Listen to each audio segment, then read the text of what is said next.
Hello, xin chào anh chị em.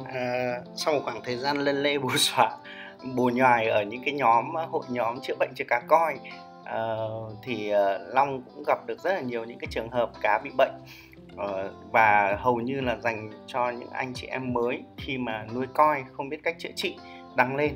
Thì Long thấy rất là thú vị nên Long sẽ tổng hợp ở những cái group chữa bệnh cho coi ấy, những cái tình huống bệnh để chia sẻ với anh chị em nhé.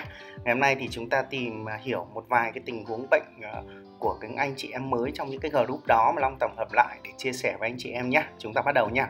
Cái tình huống đầu tiên của một cái bác ấy chia sẻ về một cái em xui của bác ấy là các chuyên gia coi cho em hỏi tư vấn cái bụng khoảng 1 tháng nay ngày càng to lên thì không hiểu nguyên nhân vì sao. Ở đây thì không rõ tình huống như thế nào nhưng mà Long đưa ra một vài nhận định của riêng cá nhân. Thứ nhất là có thể là em coi này là em coi cái và chuẩn bị đến cái mùa sinh sản của cá coi. Nếu anh em nào nuôi cá coi thì thấy là mùa này chuẩn bị cá coi dí nhau rồi, cá đực dí cá cái. Nhưng mà trong cái hồ này thì soi thấy cái tình trạng là không thấy cá đực dí cá cái, thì có thể nguyên nhân thứ hai là em này bị bệnh phình bụng.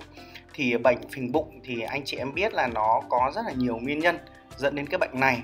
Thứ nhất là do chất lượng nước kém, thứ hai là cái nồng độ ammoniac và nitrat vượt ngưỡng cho phép trong hồ dẫn tới cái tình trạng này, hoặc là có thể là căng thẳng do vận chuyển. Thì ở đây không phải anh ấy nói là nuôi 1 tháng, hoặc là có thể anh ấy thả sai cá, thả sai cách dẫn đến cá nó bị stress, tuột nhớt và nằm đáy. Nhưng mà đây không có cái tình trạng tuột nhớt nằm đáy mà cá nó vẫn bơi bình thường, vẫn là rất là uyển chuyển. Tiếp theo là cái tình huống dẫn đến cái bệnh này đó là nhiệt độ nước thay đổi đột ngột. Thì cũng dẫn tới cái tình trạng bệnh này, và cho cá ăn không đúng cách. Thì đây dẫn đến cái bệnh phình bụng này nó rất đơn giản do cái chuyện là nó bị tổn thương ở nội tạng trong cơ thể.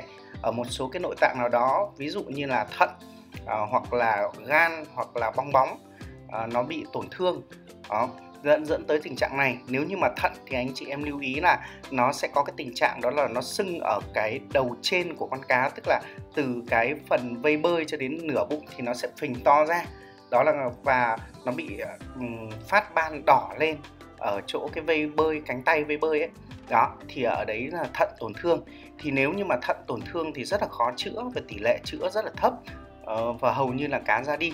Còn nếu phình bụng ở những cái nội tạng khác trong cơ thể thì có thể là 50-50 chúng ta có thể chữa được. Vì anh chị em lưu ý là một khi đã tổn thương ở nội tạng cơ thể thì rất là khó chữa anh chị em nhé.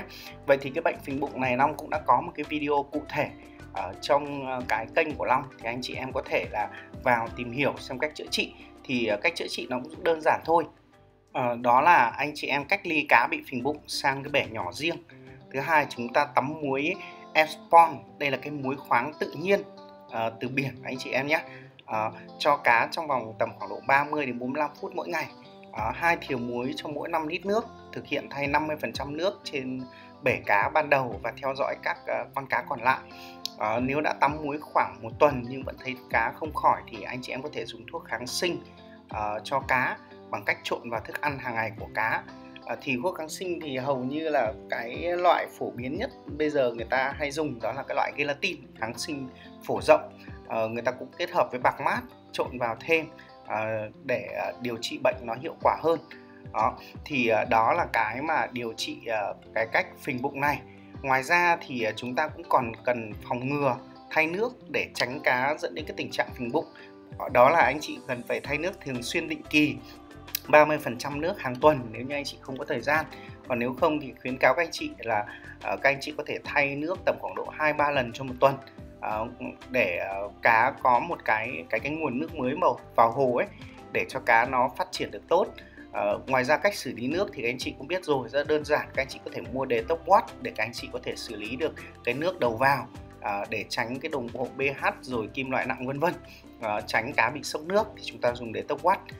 Cái thứ hai nữa là chúng ta không cho cá ăn quá 3 lần một ngày. Với cá mà các anh chị không bơm ấy, cá nó đã to rồi thì các anh chị cho tầm khoảng độ 3 lần một ngày chia ra thôi, với định mức cám phù hợp cho cá. Ở trên kênh Long cũng có cái video đó, thì các anh chị có thể tìm hiểu xem cái định lượng cho cá ăn hàng ngày như thế nào. Và tiếp theo là không cho cá ăn những cái thức ăn cũ, hỏng hoặc chất lượng kém, dẫn đến cái đường ruột nó bị hỏng. Và khi mà cho ăn những cái cám chất lượng nó không tốt thì cá nó không tiêu hóa tốt được, dẫn tới cái tình trạng là cá nó không có dạ dày rồi, thức ăn nó tồn đọng trong cái đường ruột lâu ngày, nó chèn ép đến các bộ phận khác, nó gây tổn thương và dẫn tới cái bệnh này. Nên chế biến những cái thức ăn chín cho cá thay vì ăn quá nhiều thức ăn sống, vì chúng sẽ chứa nhiều vi khuẩn gây hại. Rất nhiều anh chị em có cái cách cho cá ăn những cái sản phẩm tươi sống, nhưng mà nếu như mà để tốt nhất thì anh chị em cho ăn những cái loại cám, hoặc sau đó là bổ sung vitamin C và khoáng để cho cá hấp thu tốt nhất, tránh cho tình trạng chúng ta tập trung cho cá ăn nhiều những cái loại thức ăn khác nhau, nó dẫn đến cái tình trạng đó. Ví dụ như là những cái cá ranchu hay là những cá bảy màu cho ăn chùn chỉ quá nhiều, dẫn tới cái tình trạng này đó. Rồi giữ nhiệt độ nước trong bể ổn định từ 27 đến 32 độ C. Nếu hồ các anh chị em ngoài trời thì anh chị em nên có những cái ô che hoặc là lưới lan để che, tránh những động vật ăn thịt như chó mèo gần bể có thể khiến cá bị nhiễm khuẩn, nhiễm giận trên lông các động vật này, dẫn đến cái tình trạng là nó ăn sâu vào trong cơ thể, khiến cho cá mắc những cái chứng bệnh như là phình bụng này anh chị em nhé. Ok, rồi bây giờ chúng ta sẽ tìm hiểu tình huống tiếp theo. Ok, tiếp theo là một cái tình trạng ở trong nhóm có một bác cá nó bị nhám da, nó bị sần lên như thế này.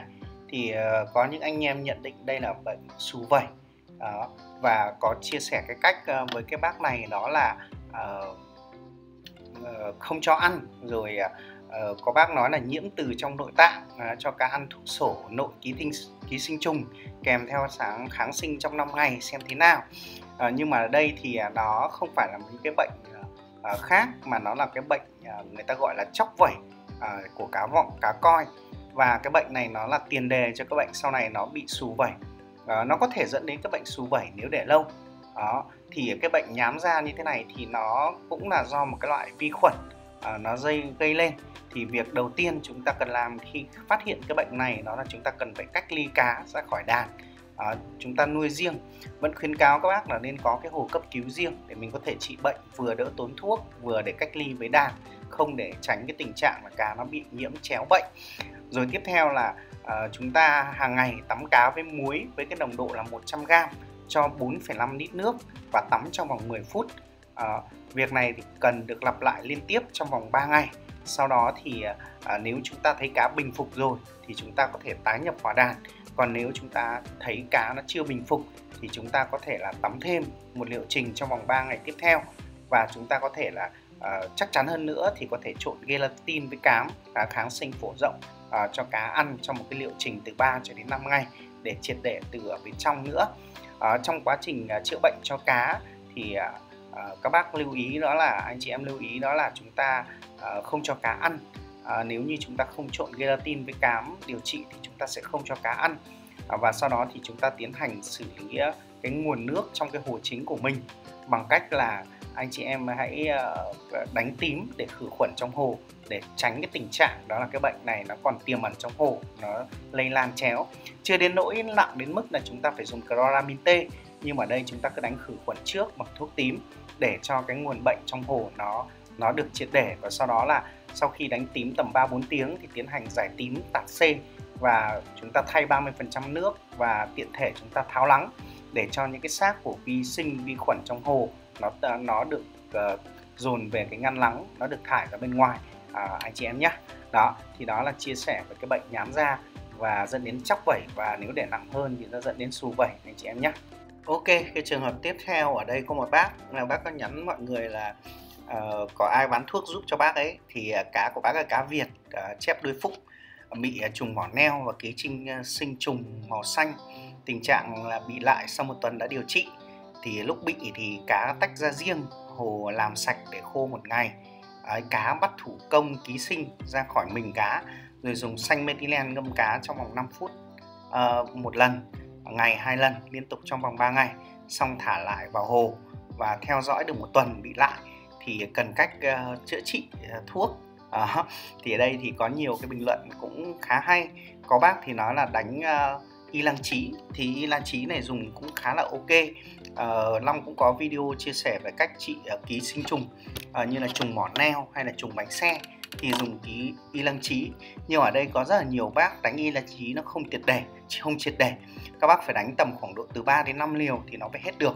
Nhưng ở đây thì có bác thì đánh nói rằng là đánh cái này 3 khối nước một nắp, để một ngày hôm sau thay nước là hết. Mình đã dùng hiệu quả lắm. Nhưng mà nếu đánh như vậy thì nó sẽ không hết, vì anh chị em luôn nhớ đó là cái ký sinh trùng này nó luôn luôn là đẻ trứng trong hồ, và cái quy trình của nó là tầm khoảng độ từ 5 đến 7 ngày trứng của nó sẽ nở. Nếu như mà mình đánh một lần mà hết bám trên người rồi, nó đã rụng ra hết rồi, nhưng mà sau đó một tuần lại bị, thì rõ ràng là cái việc là trứng của nó không được xử lý hết. Thế nên là trong vòng từ 5 đến 7 ngày sau anh chị em phải đánh lặp liều lại một lần nữa, thì cái ấu trùng mới nở trứng ra nó mới hết được anh chị em nhé. Đó, thì còn có bác thì nói rằng là bị giận nước ở trong hồ, không phải cá đâu. Thì cái này đúng là chính xác là ở trong hồ, nhưng mà nó bám vào chân cá thì nó bị vậy là đúng rồi. Thế nên là mình phải triệt để. Còn có những cái bác thì cũng có một cái loại thuốc, đó là cái loại thuốc Kinmart đó, đánh cho 3 lần trong vòng 7 ngày, rồi định kỳ 3-4 tháng đánh một lần mà ngừa, chiết xuất từ lá xoan, không độc hại, thì cái này cũng ok. Thì có những cái loại thuốc như là Dopakin, Long cũng chia sẻ trong những cái video đấy, thì cũng có rất là nhiều loại thuốc trên thị trường bây giờ. Thì anh chị em có thể chọn những cái loại nào mà từ thiên nhiên như thế này, người ta gọi là chế phẩm sinh học như thế này cũng ok anh chị em nhé. Dùng những cái sản phẩm này cũng ok, cũng giúp. Nhưng mà vẫn lưu ý anh chị em là chúng ta phải đánh lập liều sau vòng tầm khoảng độ 7 ngày, 5 đến 7 ngày chúng ta phải đánh lập liều, để những cái trứng của nó khi nở ra ấy, thì nó được triệt để hết, thì sau này hồ của anh chị nó mới triệt để nó hết được. Còn nếu như các anh chị chỉ đánh tầm khoảng độ từ 3 đến 5 lần và sau đó các anh nghỉ, anh chị thấy hết rồi các anh chị nghỉ, các anh chị không đánh nữa, thì sau trứng nó nở ra thì nó vẫn dính lại. Thế nên là chúng ta phải lặp liều. Ở đây cũng có bác bình luận rất là buồn cười, đó là đánh muối hột 5 kg cho 1.000 lít khoảng một tuần sau là sạch. Thì không có sạch được đâu nếu mà chỉ đánh muối không. Chúng ta phải có những cái loại thuốc chuyên dụng của nó. Và nếu như anh chị em có thể dùng những cái loại thuốc mà từ chế phẩm sinh học thì nó sẽ có lợi hơn cho hồ của mình. Nó giảm đi cái phần nào đó những cái thuốc nó chỉ thuần chất từ hóa chất, hóa học anh chị em nhé. Ok, thì ngày hôm nay tạm dừng ở đây thôi. Long chia sẻ 3 tình huống và chúng ta sẽ gặp nhau ở những video lần tới.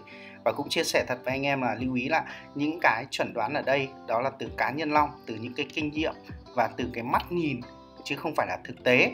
Vì thực tế là Long lăn lê ở những cái group chữa bệnh thôi, và sau đó là chúng ta đưa ra những cái chuẩn đoán dựa trên những cái phản ứng của cá hay là những cái hiện tượng xuất hiện trên thân hình cá mà thôi. Còn nếu anh em có những cái nhận định khác thì anh em có thể inbox và chúng ta có thể trao đổi với nhau, chia sẻ với nhau thêm để chúng ta có một cái hồ cá nó khỏe mạnh nha.